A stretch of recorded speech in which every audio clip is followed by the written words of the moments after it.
Il est clair que lorsqu'il y a une réforme, il y a forcément des inquiétudes et elles sont légitimes parce que, évidemment, comme toujours, lors d'une réforme des retraites, se pose la question de qui va être bénéficiaire, quels seront celles et ceux qui verront finalement à travers ce dispositif une meilleure prise en compte de leurs spécificités, de leur carrière, pour celles et ceux où notamment vous avez des petites retraites. Cette question-là, elle sera importante. Et puis ensuite, il faut bien le dire, une réforme des retraites, elle ne s'inscrit pas dans le marbre. Il est clair qu'il faut, notamment à travers la spécificité du système français qui est basé sur un système par répartition, il est très difficile de savoir ce qui va se passer au-delà de 10 ans.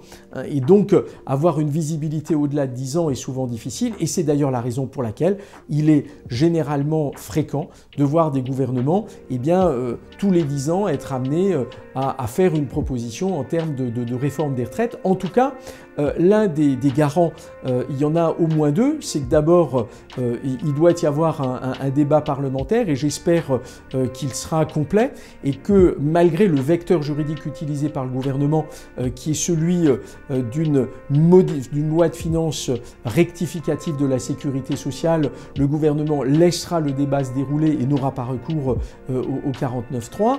Et puis d'autre part, l'autre garantie, elle est constitutionnelle. Il y a toujours un Conseil constitutionnel qui vérifiera que les règles telles qu'elles peuvent être à un moment donné définies, respectent les grands principes de la Constitution, c'est-à-dire de justice et d'équité. Alors, il y a des sujets sur lesquels il y a beaucoup d'interrogations. Il y en a un sur lesquels je pense qu'il n'y en a pas.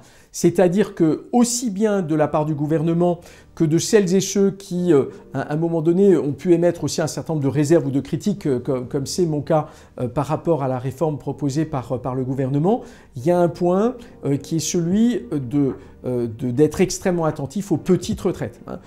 Et je dois dire que c'est un point sur lequel, évidemment, il faudra être extrêmement attentif. Et d'ailleurs, je tiens à dire sur deux volets, c'est-à-dire il faut tenir compte des petites retraites et du niveau de ces petites retraites pour les futurs retraités, mais il faudra aussi parallèlement faire un travail de revalorisation de ces petites retraites pour celles et ceux qui sont déjà aujourd'hui en situation de retraite. Alors, est-ce que tous les régimes spéciaux seront impactés? Eh bien non.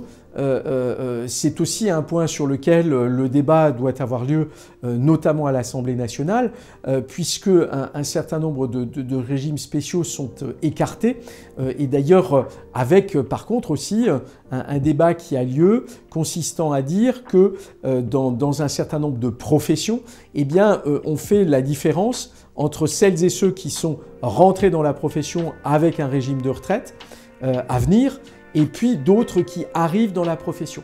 En tout cas, là aussi, c'est un débat que nous devons avoir pour faire en sorte que nos concitoyens qui sont concernés par ces questions de retraite considèrent que la réforme sera une réforme juste. Et on le sait, chaque fois qu'il y a des dispositifs spéciaux, il faut pouvoir justifier de la spécificité de ces dispositifs. Ce sera aussi un point important des débats.